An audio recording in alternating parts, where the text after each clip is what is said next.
Boleh ngintip nggak bro? Fotonya anaknya itu bro. Beneran? Ya boleh ya, kalau misalkan boleh. Kalau enggak nanti di anu lah, nama emetannya kita blok lah. Kalau misalnya bro agak keberatan. Boleh, silakan Boleh aja. ya, boleh ya, boleh. Mana bro? Ini? Kalau ayah aku. Nah, Iya, ini bro. ini bro, foto anak saya kalau mau lihat. Waduh.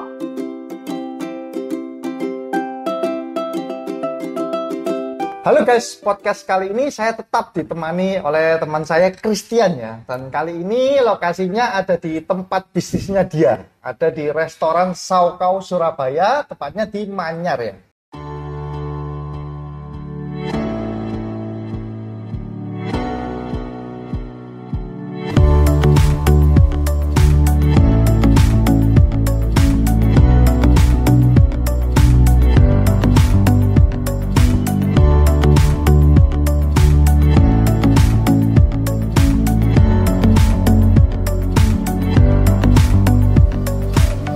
Nah, teman-teman yang suka minum bir sambil makan sate, ini adalah salah satu lokasi favorit untuk nyangkruk ya, atau nongkrong sama teman-teman semua. Nah, kali ini kita mau ngobrol apa, bro, untuk podcast ini? Apa ya enaknya ya? Mungkin investasi bodong ya. Wah, investasi bodong mungkin lagi marak juga ya di Indonesia, terutama beberapa tahun belakangan ini ya. Ya nggak marah ya, itu kan dari segala zaman selalu ada. Ya, betul. Selalu ada yang cuan sedikit, yang cuan, yang boncos banyak. Sebagai lawyer pernah menangani untuk kasus-kasus investasi atau penipuan lah, bro? Pernah. Pernah ya? Pernah. Jadi korban juga pernah. Jadi, wah itu lebih menarik ya. Gimana ceritanya? Loh, jadi korban itu kan investasi itu macam-macam instrumennya ya. Ya. Pernah nyoba properti. Ya mungkin saya kurang ahli di properti. Beli properti kok dulu enak ya, 2000-an awal sampai 2000 mungkin 13, 14 gitu kok enak gitu loh, naiknya tinggi. Yang punya properti itu lipat-lipat kayaannya. Coba beli gitu. Nyata nggak seindah yang dibayangkan gitu loh. Tapi waktu itu kan ya lagi hype-hype-nya properti gitu loh. Semua yang berbisnis properti naik. Oh iya. Lama-lama kalau satu barang harganya udah terlalu tinggi itu kan terjadi bubble. Iya. Itu contoh salah satunya. Akhirnya turun atau gimana itu? Turun. Oh. Dijual turun. Dijualnya tuh belinya 2012, dijualnya mungkin untungnya itu sebelum Covid ya. Jadi 2000 kalau nggak salah ingat 2019. Oh, lumayan lama berarti yang holdnya itu ya. Lumayan lama karena waktu itu dipakai usaha juga propertinya. Oh iya. Cut loss lah. Jadi nggak sampai nggak sampai fraud ya untuk yang properti itu ya, bro ya. Oh, bukan fraud tapi cut loss. Ya. Ya, Oke. 30-40% hilang. Oh, ya lumayan ya. Oke. Tapi untungnya sebelum corona itu kalau sampai di hold corona ya mungkin lebih hancur ya. Kalau yang lain ya skema simple, teman punya bisnis apa, kita diajak pendananya ikut-ikut gitu. Oh iya. Itu ada proyek migas, proyek batubara, katanya butuh dana untuk ini bla bla bla. Akhirnya masuk, hilang orangnya. Nah, gitu simple. Ya itu memang paling banyak ya. Kalau pengalaman ditipu memang paling rentan itu kita ditipu sama orang yang kita kenal malah, bro. Iya kan? Saya sendiri juga ada beberapa lah ya pengalaman kalau seperti itu. Wah, ini ada proyek bagus nih, ikut sama-sama. Tibanya ya dibawa kabur. Nah, masalah. Bro, ya ceritain dong. Masa cuma saya yang cerita bodong? Ya itu pernah juga ada yang seperti itu ya. Jadi dia ada proyek pengerjaan advertising. Oh, itu sudah punya brand juga, bro. Ada namanya segala macam. Dia bilang, oh ini ada proyek mau bangun, dapat project advertise, terus dia kasih proposal segala macam. Ya itu begitu kita setor, terus loh kok nggak dibagi-bagi hasilnya, dibikin tapi nggak dibagi-bagi hasilnya. Nah, nggak enaknya kalau teman itu misalkan nih kita ya sudah store, sudah percaya sama mereka. Kita mau jalur hukum juga serba salah kan, bro. Pasti juga keluar biaya, ya kan? Iya. Nah, kadang kita kan juga ngitung, waduh kita mau terus pakai jalur hukum, biayanya bisa-bisa lebih besar daripada yang kita setorkan modalnya kan. Ya, ada kemungkinan ke situ ya. Iya. Malah boncos tambah banyak ya. Makanya itu, jadi ya dari situ, waduh kalau teman lebih baik, ibaratnya ya lebih hati-hati lah ya, bro, karena paling paling bisa menipu itu malah orang-orang yang kita kenal sendiri kan. Iya. Kalau selain itu ada lagi bro, untuk produk-produk investasi yang lainnya pernah ikut juga? Rata-rata saya pernah beli obligasi, deposito juga saya pernah. Juga main ya berarti obligasi sama deposito. Kalau reksadana itu saya pernah nyoba, tapi saya kurang suka ya reksadana itu. Oh, Terutama reksadana saham, saya kurang suka itu. kenapa bro?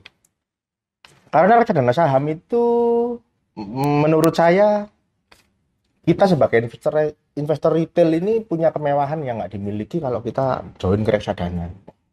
Gitu loh. Kemewahan tuh misalnya seperti gini. Kalau dana kita kelola sendiri, kita tuh bebas mau hold. Kalau kita nggak temukan saham bagus, ya kita hold aja uangnya. Gitu loh. Atau mungkin nangkring dulu di money market, ya, itu bisa. Atau sekedar di rekening bisa. Sedangkan kalau di reksadana saham itu kebanyakan kan ada aturan hajar terus sahamnya, apalagi dana kelolaannya besar. Mereka akan masuknya kalau triliunan ya, kan nggak bisa masuk saham small caps yang bagus, yang berpotensi gainnya luar biasa. Karena mereka triliunan, mereka masuknya ke perusahaan-perusahaan yang besar, market cap besar gitu. Even harganya sudah nggak bagus lagi, karena punya kewajiban harus masuk, ditembak terus sama ininya, sama manajer investasinya. Gitu. Iya, betul. Salah satunya itu, kedua ya kemewahan waktu itu. Kemewahan waktu itu maksudnya kita bisa hold selama kita mau. Kalau sana kan buy sell terserah dia. Terserah manajer investasinya kan. Ya. Seperti itu. Ya. Ya, kalau reksadana saham memang ada lemahnya karena di instrumen itu harus kalau nggak salah 80% itu memang harus saham. Jadi manajer investasinya tahu nih market ini kelihatannya udah mau crash nggak enak, tapi dia juga nggak bisa exit kan, karena dia terbentur aturan itu kan. Iya, harus ada di saham. Masuk. Ya, kalau gimana pandangan bro? Ini kan pandangan saya. Kalau aku sih reksadana itu pakai yang money market memang bro. Jadi money market itu menurut saya salah satu instrumen yang paling berguna ya. Kenapa? Karena itu untuk dana parkir atau dana idle. Dimana dia kan sebenarnya di dalamnya juga banyak deposito dan obligasi jangka pendek kan. Daripada kita misalkan di bank kan untuk di rekening biasa nggak ada benefitnya ya. Tapi kalau di money market kan agak lumayan lah ya, walaupun tidak terlalu besar. 5% lumayan ya? Iya, nggak sampai bro sekarang. Nggak sampai ya? Sekitar 4%-an lah kalau money market sekarang. Nah, kalau untuk reksadana saham memang tidak terlalu banyak saya. Dan itu dulu waktu saya masih ikut, itu untuk benchmark aja.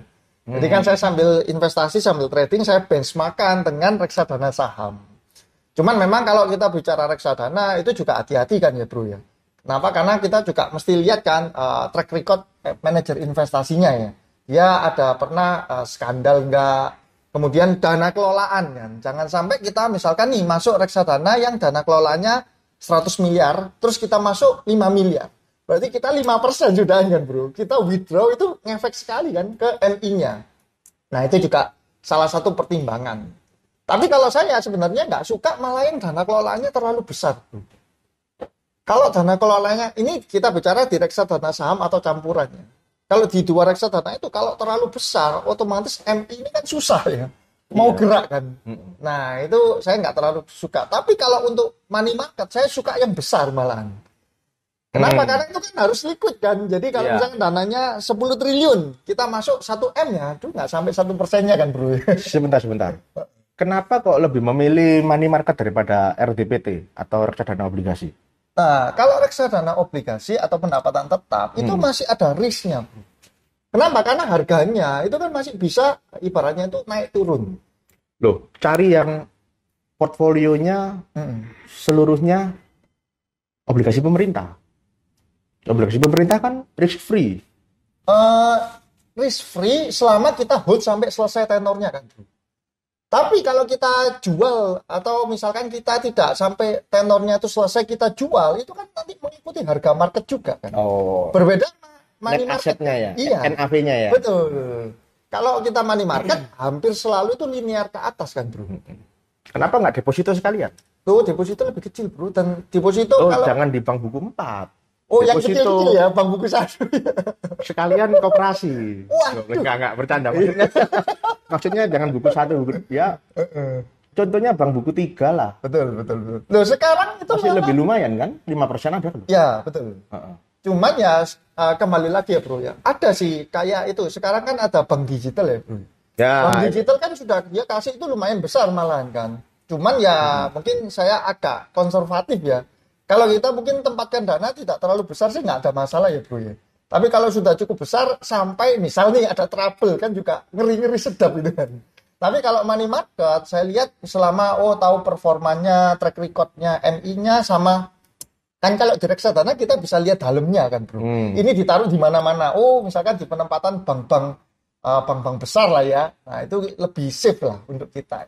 Memang kalah secara return bro. Tapi ya kenyamanan dan untuk rasa amannya itu yang mungkin saya lebih prefer di sana. Bro bilang konservatif ya? Kok trading saham? No, ini untuk yang ya bro ya, untuk dana idle itu saya konservatif. Kalau trading saham ini beda lagi bro. Kalau untuk trading saham kan memang Aktif income ya itu? hobi. Oh Ya. hobi. Dan ya saya menggeluti itu kan dari 2000 pertama kali itu 2010 kan bro. Jadi suka memang, suka dengan angka ini. Kan memang orang nerd ya bro. Jadi sukanya itu di hadapan komputer. Lah daripada trading saham, spekulasi sekalian kasino aja loh. Masih ada yang dilihat gitu loh. Nah, kasino ini masalahnya bisa ditangkap bro kalau di sini.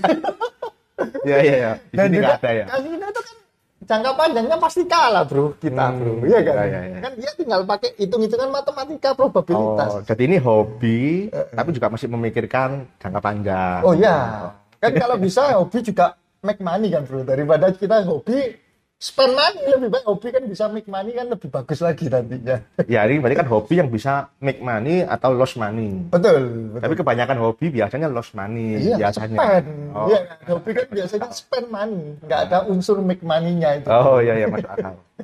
Itu. Selain itu apalagi bro untuk ada pengalaman di dunia investasinya? Dunia investasi.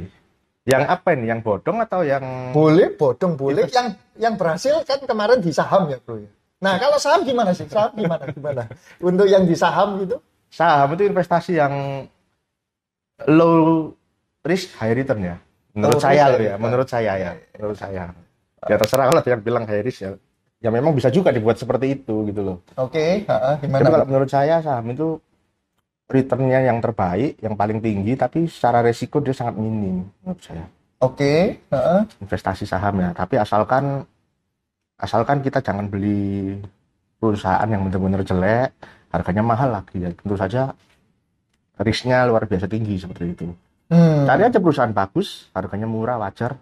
Itu sebenarnya low risk. Tapi selama kita bisa hold. Selama bisa hold ya. Kalau kita nggak bisa hold, 10%, 20% udah bingung aja ya nggak mungkin bisa ini ya, dana kita nggak mungkin bisa berkembang maksimal ya. Betul.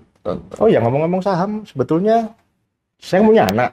Okay. Punya anak ini anak saya sekarang 3 tahun. Lahirnya berarti kan 2019. Oke. Itu saya sudah tabungkan angpau dari lahir itu ke saham, bro. Oh iya, sama. Betul.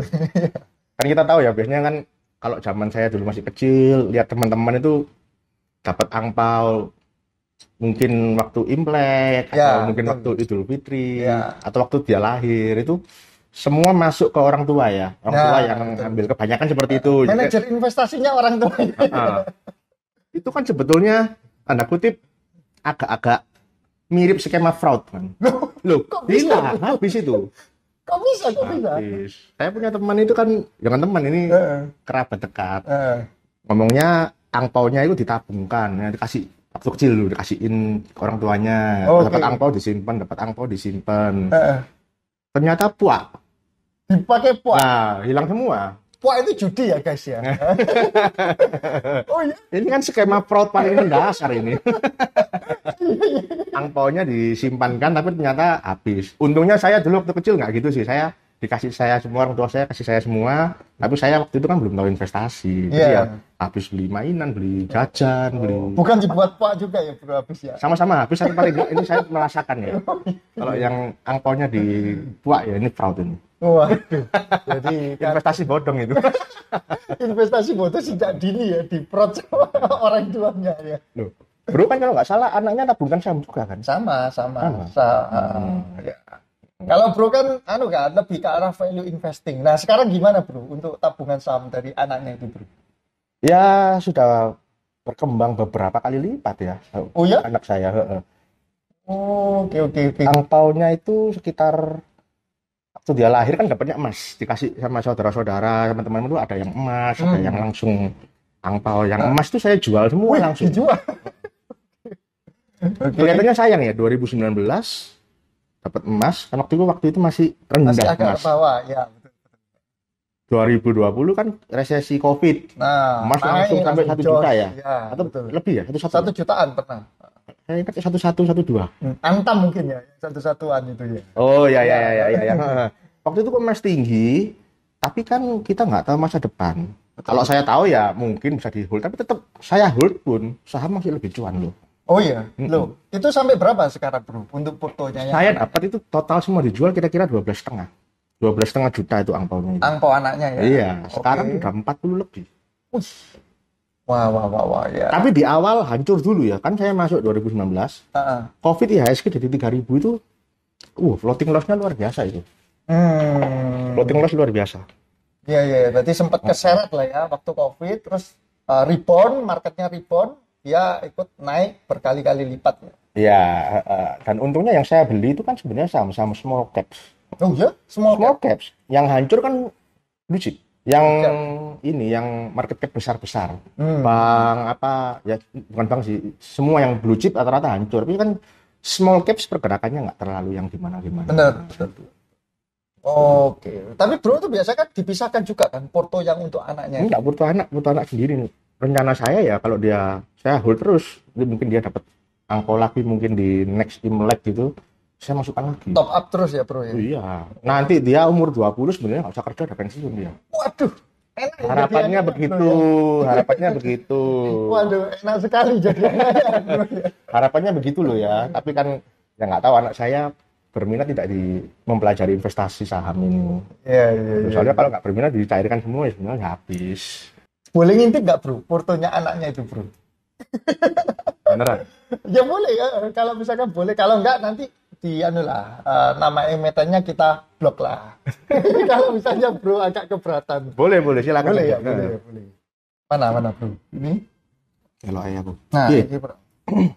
Ini bro, porto anak saya kalau mau lihat. Waduh, lumayan ya bro ya. Oh nggak terlalu banyak ya yang dipegang ya sama bro ya.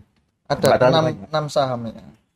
Saya lebih suka fokus daripada diversifikasi yang luas. Ya, setuju. Karena kalau banyak pusing ya bro ya, ngaturnya ya. Hah? Pusing ngaturnya ya. Nah, sekarang gini bro, terakhir ini kayak di tahun-tahun sebelum ini kan banyak sekali ya yang scam investasi bodong, mulai dari robot trading, kemudian binary option ya, yang sampai sudah masuk ke kejaksaan ya kalau saya nggak salah ya kasusnya, dan berbagai macam investasi lainnya ya. Nah bro, dari segi lawyer gimana memandang hal itu bro? Yang robot? Semua investasi bodong-bodong itu bro. Kalau segi hukum sebenarnya simpel aja, orang itu kan selalu ingin uangnya kembali. Oke. Orang yang terkena investasi bodong, uangnya hilang itu sebenarnya kepingin uangnya kembali daripada penjarain pelakunya. Dia lebih penting uangnya kembali, apalagi kalau uangnya ini kayak uang last resortnya dia, mungkin dana asuransi jiwanya orang tuanya cair dimasukkan robot, atau memang uang ini sudah benar-benar resource terakhir yang dia punya masuk hilang kalian gitu loh. Mereka all in ya. Iya, all in. Itu mereka lebih ingin uangnya kembali. Kalau yang uangnya banyak cuma sedikit ya, mungkin mereka hilang ya sudah lah ya. Tapi itu sebenarnya pemikiran yang salah. Nggak apa-apa cuma masuk sedikit hilang ya sudah gitu. Pemikiran yang salah, karena investasi itu intinya di compounding modal, compounding modal itu. Kalau kita keep losing, sebenarnya tidak akan pernah compound, walaupun sedikit gitu loh. Mentalnya sudah salah. Nah, kembali yang tadi, mereka nggak peduli orangnya di penjara apa enggak, mereka butuh uangnya kembali. Nah, uangnya kembali ini kalau dari segi hukum, bisa tidak, kemungkinan besar malah tidak. Sulit gitu loh. Karena apa? Karena yang pelakunya itu juga belum juga mau kembalikan pakai apa. Gitu. Kalau tujuannya cuma tangkap penjarain ya mungkin gampang. Kalau Iya. uangnya kembali itu sulit. Oh iya, gitu Mm-mm. ya. Yang banyak Itu terjadi. Ya. uang sekolah kalau saya bilang ya. Uang sekolah. Uang sekolah itu kalau saya bilang itu. Iya, betul betul. Karena kesadaran investasi di Indonesia ini kan rendah. Betul. Pokoknya aset naik jadi bilang investasi gitu loh. Iya. Padahal nggak sesimpel itu kan. Bentar. Iya, iya, iya, iya. Masuk akal sih, Bro ya. Loh, bro ikut robot ah? Enggak, Bro. Oh, enggak ya? Kalau robot aku enggak pernah punya pengalaman, Bro. Kalau yang lama dulu ada yang namanya MMM itu pernah ikut. Terkenal kan Ah, dulu. aku enggak ikutnya bukan yang MMM, Bro.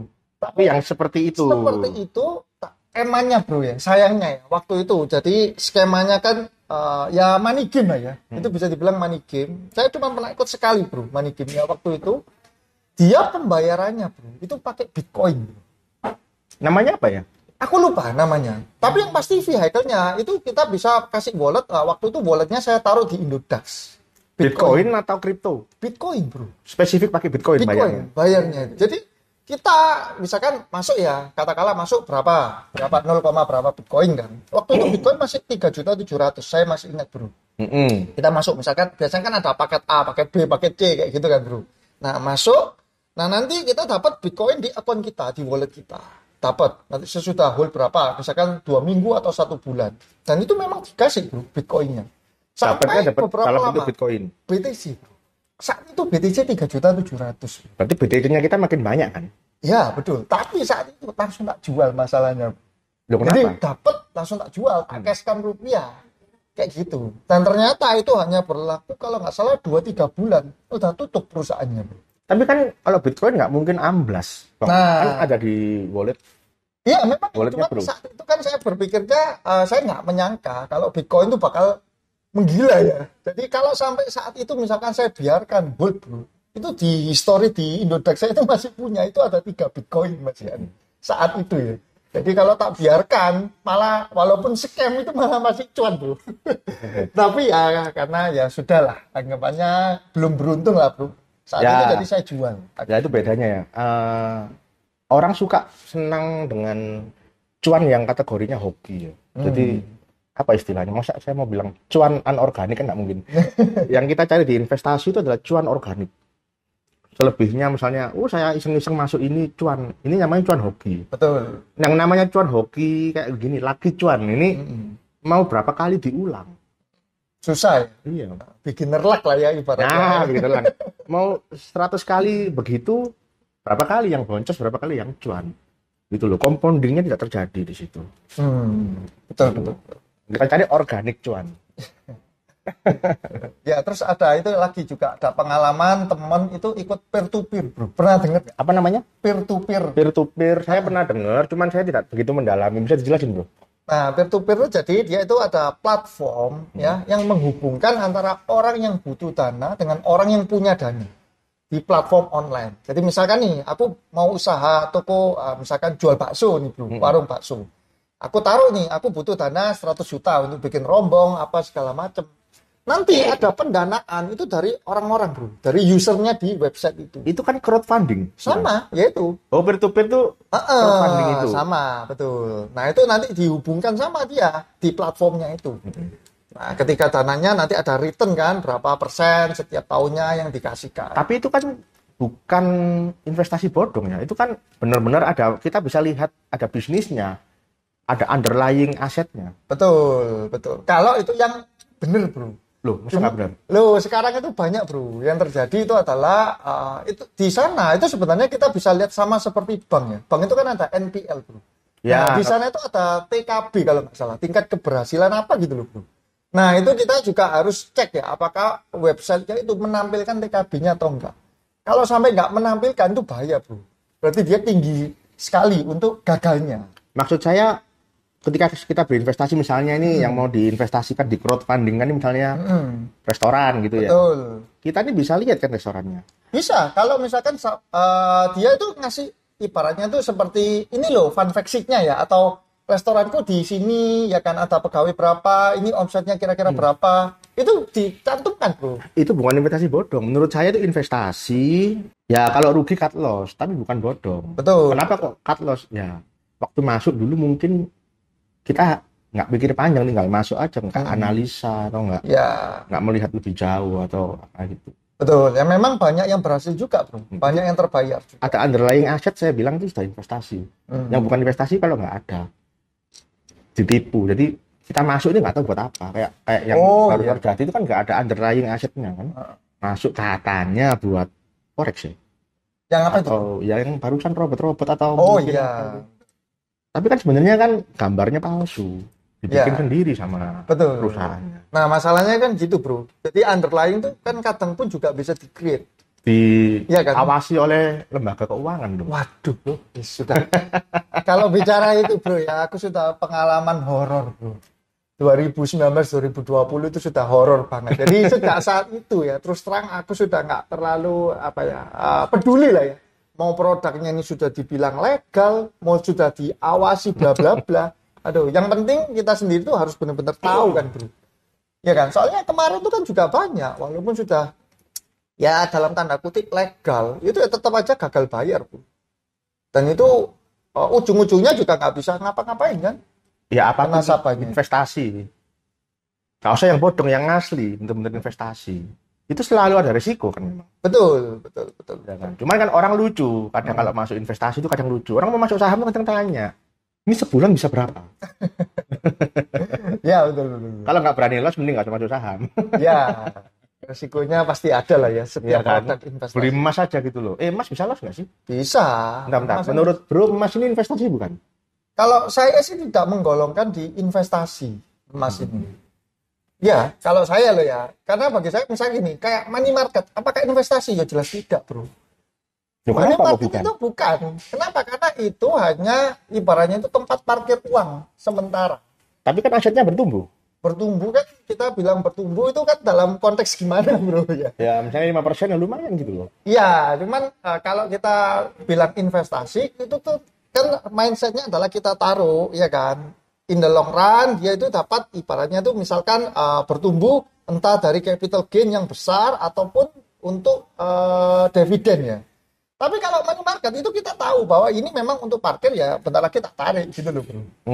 Kan konsepnya sudah berbeda. Nah, emas itu saya rasa kalau saya pribadi tak golongkan ke hal seperti itu, Bro. Misalkan nih, waduh, dunia ini kelihatannya mau perang nih misalkan ya. China mau lawan Taiwan, Taiwan dipegang Amerika katakanlah. Takut nih pegang fiat ya. Fiat ini kan juga menakutkan kan kalau kita pegang. Ya sudah, kita pegang emas sementara. Nah itu menurut saya sebenarnya kita nggak berinvestasi sih, Bro ya. Kita cuma lebih mengamankan saja kan. Lindung nilai ya. Iya. Yang menurut saya emas yang luar biasa dari emas itu lindung nilainya. Betul. Uang nggak berharga, fiat money nggak berharga, perusahaan hancur semua. Emas nilainya tetap stabil. Iya. Ini nilai lebih dari emas yang nggak ada di instrumen lain ini ya. Iya. Lindung nilai. Tapi sebetulnya kalau kita beli, menurut saya sih emas, menurut saya loh ya. Juga salah satu instrumen investasi ya. Kalau kita beli, kita nggak ada niat jual. Hold terus ya. Hold terus. Kalau nggak bisa makan, nggak usah dijual. Betul. Sebetulnya itu juga dalam jangka panjang sebenarnya naik kekayaan kita. Bisa, betul. Emasnya kan dalam jangka panjang selalu naik mas itu. Cuman nggak besar naiknya. Nah, karena kita juga salah satunya karena demografi kita kan di Indonesia. Ibaratnya kan semua barang juga pasti naik kan, Bro ya. Kita misalkan simpen lah, apapun lah ya, katakanlah instrumen, misalkan kita ngomong saham pun lah ya, atau reksadana, kalau kita hold jangka panjang, ya kan ujung-ujungnya juga kebanyakan naik kan ya, Bro. Nah biasanya kan ada orang bingung, kenapa sih kok bisa saham itu naik terus kan? Logikanya kalau ini dari saya ya, Bro ya, misalkan nih suatu perusahaan, dia jual barang, di tahun ini harga jualnya katakanlah 10.000. Kan nggak mungkin, Bro, 10 tahun lagi dia jual 10.000 kan? Oh iya sama. Iya kan? Ini saya punya cerita. Opa saya ini kan sebetulnya pengusaha emas. Oke. Tapi konvensional yang bikin beli emas batangan sendiri, dia bikin tukang. Ya, bikin perhiasan sendiri. Dulu tahun 70-an, mungkin 70 ya, saya nggak lupa. Dulu dia tuh beli mobil lumayan bagus. Oke. Sedan merek Eropa, lumayan bagus. Waktu itu dia beli dengan harga 2 kilo emas loh. Oke, 2 kilo emas ya. 2 kilo emas waktu Mata itu. uangnya pakai kilo emas. Ya. Karena yang diceritakan saya gitu. Ini dulu Opa belinya pakai 2 kilo emas ini. Gitu. Waktu saya kecil, ya nggak ngerti. Tapi sekarang 2 kilo emas ya, mobil. Kan sekarang 2 miliar mobil. Lah ini sebetulnya mobil itu. Ini sekarang masih ada. Mereknya masih ada di pasaran Iya. gitu loh. Itu kalau 2 kilo emasnya yang dulu nggak dipakai beli, sekarang harus di hold ya. Itu beli mobil itu sekarang setengah kilo emas nggak sampai bro. Oh iya iya iya iya. Iya. Berarti dia Rugi, kan? kenaikannya masih lebih tinggi lah ya. Iya. Kan Kalau mobilnya. inti yang saya dapat, Nah. emas itu tidak akan pernah kalah dengan inflasi. Oke oke. Inti yang saya dapat. Tapi dalam jangka panjang ya jangan hari ini beli minggu depan jual. Trading emas itu. Jangan.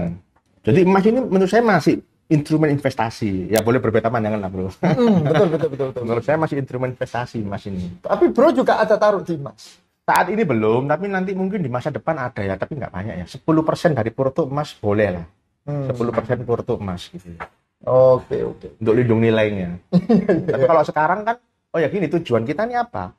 Mau membangun kekayaan atau mau melindungi kekayaan? Saat ini kan tujuannya membangun kekayaan. Ya masih muda ya bro ya. Iya.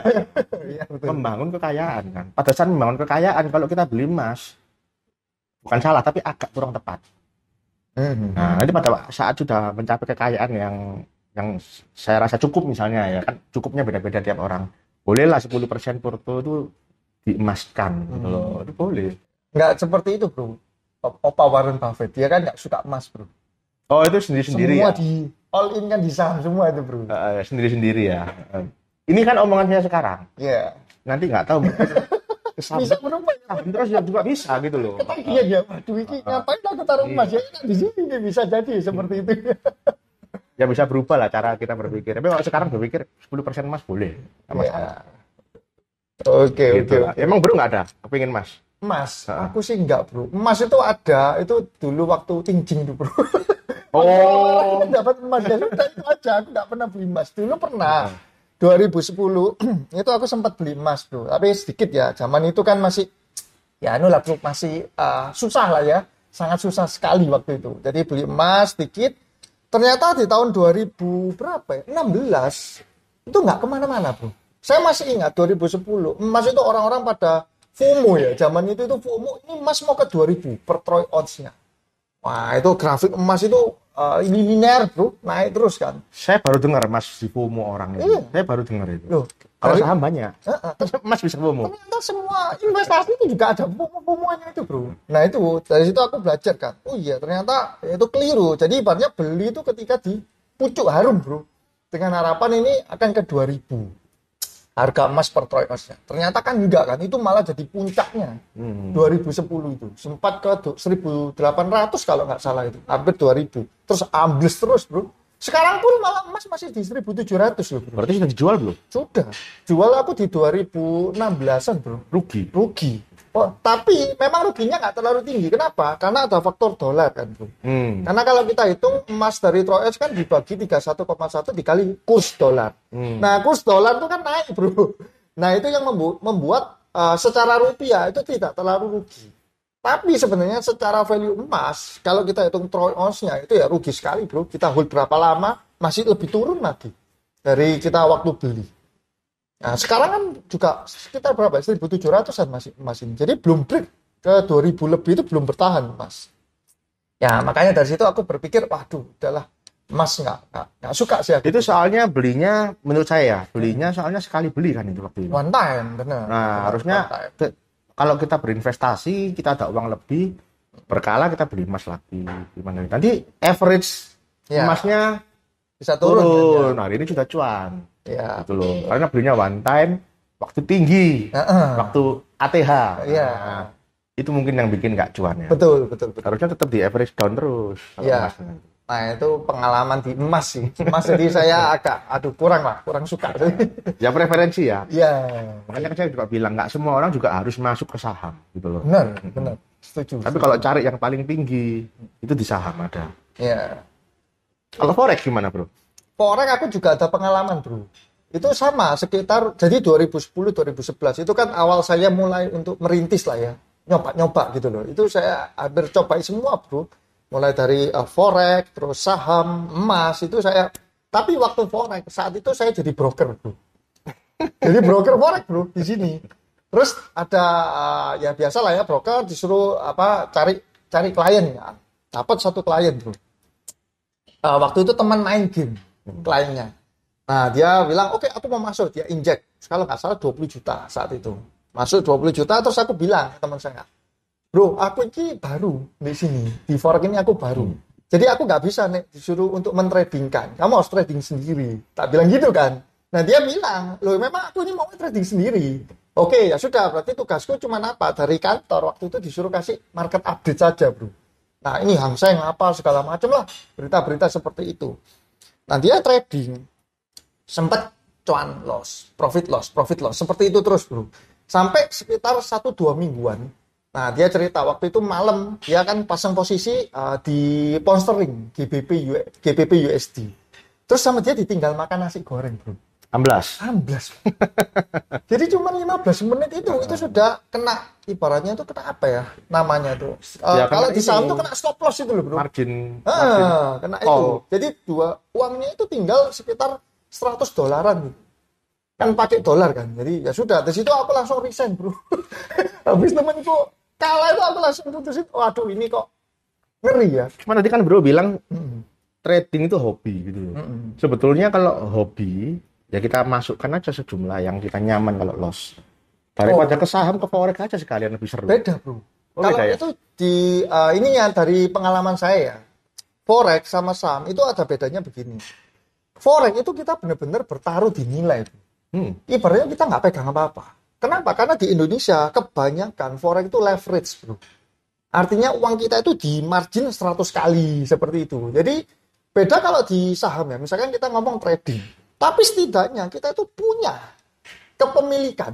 Ya, iya kan? itu Kalau beda, kita beli BCA di harga 20.000, terus BCA tinggal 15.000, kita yang masih punya misalkan 100 lot. Tetap 100 lot kita bro, tapi di forex enggak loh bro. Kalau kita sudah diseret ya secara uang itu kita memang segitu. Dan zaman saya dulu ya, saya nggak tahu kalau sekarang. Kalau minat tuh bayar bro, ada namanya biaya swap. Beda kalau saham, BCA turun, saya nggak jual, ya sudah biarkan aja kan. Sampai anak cucu juga masih punya saya. Kalau forex bayar bro tiap hari biaya swapnya itu. Ya lama-lama kan habis. Sama fee-nya itu juga beda. Kalau saham kan murah bro. Fee-nya kan cuma 0,15, 0,25 lah. Kalau forex kan, waduh, hitungannya sudah gede sekali bro, kalau secara fee. Itu yang bikin saya, wah ini kalau di forex susah lah, kalau kita mau cuan. Tapi bukan berarti nggak ada orang yang cuan di forex ya. Jadi mungkin ada orang yang expert, jago sekali di forex, dia bisa trading di sana, bisa cuan, wah. Itu ya saya acungi jempol sih bro. Kalau bisa di sana itu. Kayaknya memang ada kan, betulnya. Di dunia ini yang sukses besar di forex. Nah itu. Tapi sustain ya. Ada nah itu saya nggak tahu ya, mungkin ada siapa, yang pasti saya sempat cari-cari info tentang hal itu belum ketemu sih bro. Nah sama. Yang saya tahu itu George Soros pak, tapi dia kan mainnya kan bukan cuma trading skala kecil ya, dia kan mainnya itu sudah uangnya itu ibaratnya kan uang yang will lah ya, dia yang mungkin menggerakkan marketnya, itu yang dia bisa. Kalau trader bahkan teman-teman saya pun yang trading forex itu saya nggak pernah ketemu bro. Satupun di Surabaya ya, tapi saya bilang di Surabaya yang dia trading forex cuan konsisten ya. Kalau cuan loss kan biasa kan bro. Tapi kalau cuan konsisten, dia kaya sekali dari forex, itu belum pernah sih ketemu. Nah, mungkin Soros bukan saham ya? Dia juga main itu bro, main forex juga. Ya? Mata uang dia juga main. Tokoh-tokoh yang saya kenal tapi karena bukan yang saya pakai ilmunya, saya agak kurang ini ya. Paham ya tekniknya gimana. Iya. Saya pernah belajar sih untuk biografinya dari Warren Buffett, terus George Soros itu saya lihat wah ini memang pemain-pemain besar lah ya. Kalau Warren Buffett sih saya rasa hampir di semua buku investasi disebut namanya. Paling legend ya. Iya. Benchmark-nya semua seperti itu kan. Benchmark-nya begitu. Warren Buffett itu. Ya. Nah, terus mungkin yang untuk jenis investasi lain itu bro, kan beberapa waktu yang kemarin sempat heboh yang namanya NFT. Ada kripto. Nah, pernah main nggak bro di sana? Nggak pernah saya. Saya cuma saham saya ini. Kebetulan kalau mungkin ini keluarnya 8 tahun lalu gitu ya, 8 tahun lalu gitu mungkin saya coba semua. Waktu itu saya suka coba-coba itu. Mas saya coba, properti saya coba gitu. Nah, kebetulan NFT ini kan keluarnya baru. Ketika saya sudah mantap fix cuman memilih saham investasi saya. Jadi saya belum pernah coba NFT, tapi kalau dengar-dengar kan banyak teman-teman juga ada yang main itu. Gitu loh. Daripada NFT kita bahas yang lebih ini aja loh, lebih konvensional. Kan sebenarnya NFT ini kan seperti barang koleksi. Harusnya Bener. ya seperti itu ya. Barang Cuman koleksi. saya sempat sih bro, kan penasaran. Kenapa? Karena waktu mungkin bro inget waktu Gozali itu loh, Gozali efek Iya, yang foto, fotonya foto. dijual mahal, itu kan saya bingung. Wih, bisa ya barang ibaratnya foto digital itu dijual sampai dia dapat miliaran lah ya. Mm-mm. Nah itu saya mulai riset bro di dunia NFT spesifik. Terus saya ketemu lah ya beberapa memang yang dia itu suka sekali dengan NFT. Nah sebenarnya bro, kalau ini pandangan saya ya, itu nggak terlalu beda dengan saham. Di mananya? Di sisi goreng-gorengannya. Jadi waktu itu saya ketemu salah satu narasumber lah ya, dia bilang bahwa di NFT itu biasanya cara mainnya tuh mereka create komunitas. Jadi mereka butuh community yang pertama. Itu saya tahu di Twitter banyak. Nah, Ya, saya tahu itu. dia kan create community. NFT itu benernya itu hanya cuman ibaratnya tuh jenis produknya. Tapi value-nya itu bukan di sana. Ketika dia sudah punya komunitas yang kuat, ya kan, dia create lah ya satu NFT jenis itu. Nanti mereka itu yang akan menggoreng harganya, bro. Menaikkan floor-nya, istilahnya itu ada floor-nya itu mereka itu goreng sendiri, naikin sendiri gitu. Nah, habis gitu baru mereka lempar ke market. Ketika saya dengar seperti itu, terus saya tanya, terus apa yang kamu lakukan sekarang? Oh ya, sekarang saya lagi cari massa untuk membentuk komunitas. Massanya itu bukan orang Indo saja, bro. Bule itu banyak gitu.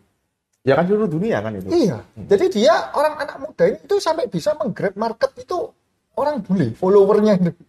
Ya itu hebat sekali sih saya bilang ya. Jadi dia seperti itu, nanti dia create, nah nanti digoreng-goreng segala macam, terus didistribusikan lah ya. Kalau di saham kan kita istilahnya habis bandarnya harganya tercapai, dia distribusikan ke retail. Lah kurang lebih sama. Cuman bedanya di NFT itu kan ditambahi ibaratnya gini. Kalau kamu punya NFT ini, kamu dapat privilege apa seperti itu loh bro.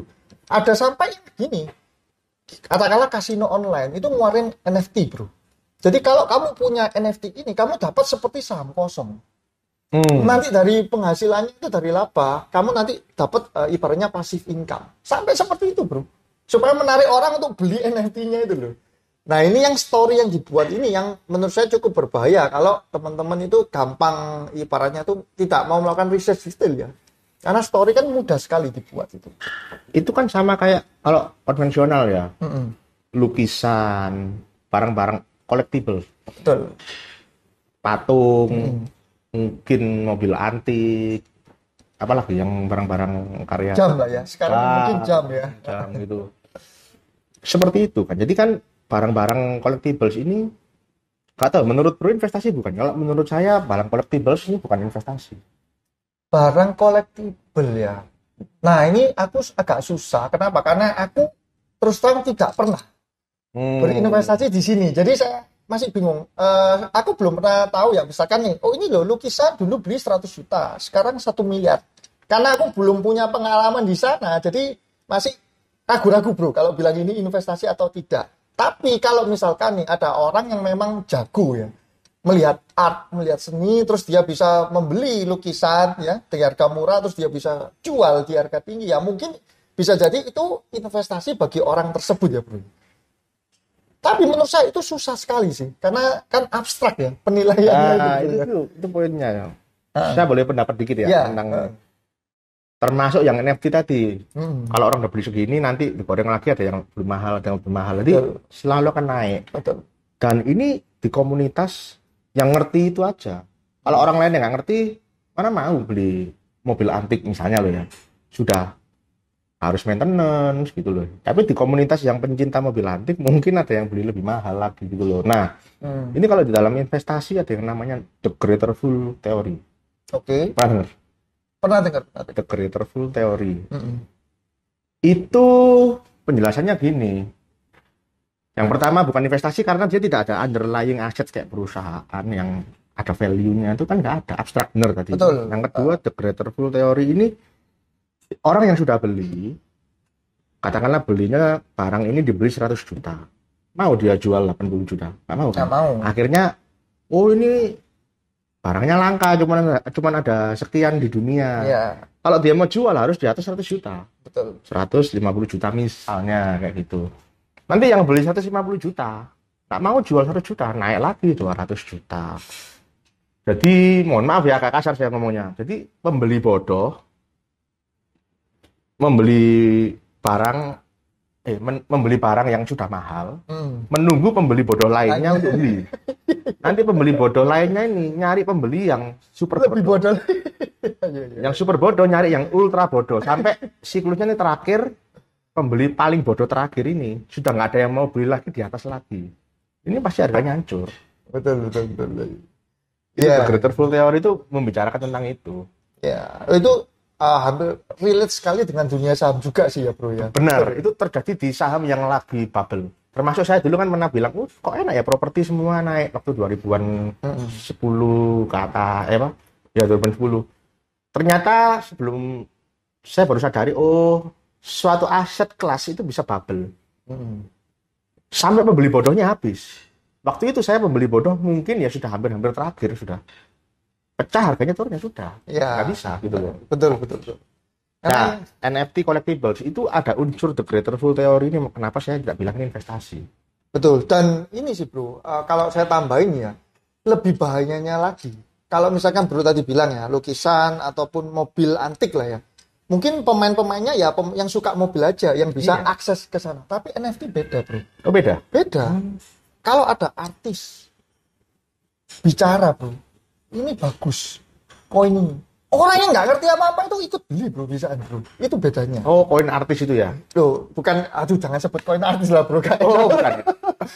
NFT lah ya, kita bilangnya koin NFT lah ya. Iya kan, apalagi ada figur yang terkenal bilang, itu bagus, itu bisa follower, itu nggak perlu ngecek bro, langsung hajar kanan beli semua di market. Bisa Itu yang saham kan? Nah, kalau sama, tapi beda kayak tadi yang lukisan kan. Walaupun ada mungkin satu orang yang, misalkan siapa bilang, ini lukisan bagus, belum tentu semua orang mau beli kan bro. Tapi NFT itu karena kemudahan teknologi, tinggal klik, ini bilang bagus nih, langsung di buy bro. Nah, itu yang bikin buy sungguhan bro. Intinya satu aset kelas yang nilainya dipom-pom atau digoreng, ini nanti bakal naik, itu kan menimbulkan FOMO. Iya, betul. Nah, ini kan konsep investasi bodong ini sebenarnya ini, memanfaatkan FOMO-nya orang ini loh, untuk nggak mau ketinggalan juga ikut beli gitu loh. Tapi nggak tahu dia pembeli bodoh nomor berapa. Kalau masih hoki, ada pembeli super bodoh yang mau ngambil barangnya dia, masih cuan. Tapi dia nggak belajar. Kan pelajaran datang dari kegagalan. Betul.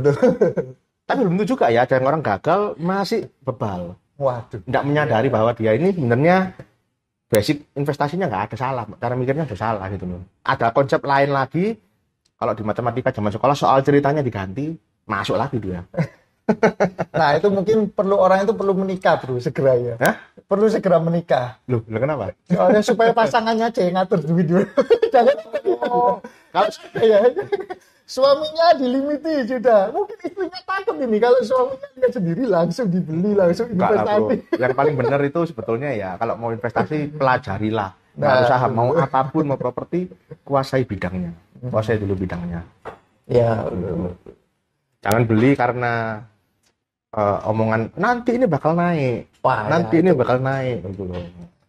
Ya. Kalau bakal naik kenapa ditawar-tawarin? Beli aja sendiri. Iya nggak sih? Betul.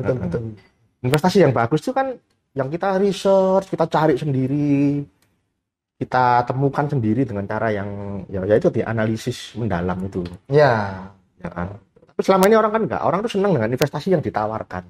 Nah, namanya investasi ditawarkan, orang lain menawarkan, beli ini loh, beli ini, itu kan ditawarkan ke kita juga makan.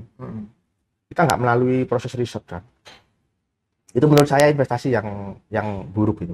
Kalau ditawarkan berarti semua orang nggak tahu. Kalau semua orang udah tahu, berarti konsep kontrariannya nggak ada di sini. Investasi itu beli barang yang sepi, orang belum minat, tapi kita tahu besok ini akan berharga. Ini baru investasi. Iya. Kalau ditawarkan marketingnya udah banyak, ditawarkan gini-gini orang sudah tahu semua. Nggak mungkin naik harganya. Ya mungkin naik tapi nggak seperti yang kita harapkan naik. Ya mungkin juga ada orang-orang yang terkendala ya bro ya, waktu ya bro. Jadi mereka mungkin sibuk ya ngurusin katakanlah pekerjaannya, dia kerja dari 9 to 5 ya.